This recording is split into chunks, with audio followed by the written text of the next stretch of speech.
Habang lahat abala sa Pasko, ako, nasa trabaho pa rin. Hindi pinayagan mag-day off kasi kailangan kong kumita. Tataas ba naman ang mga bilihin? Sa dami ng gastos, para bang unti-unting nawawala yung saya. Pero nung nakita ko yung maliit na ilaw sa parol, bigla kong naalala yung Pasko noon. Yung simple lang, pero buo ang pamilya. Yung tawanan, kwentuhan, at kahit pansit lang ang handa, masaya pa rin.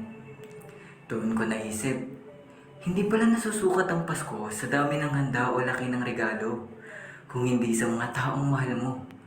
Kaya kahit mahirap ang buhay ngayon, basta't magkakasama ang buong pamilya, Pasko pa rin.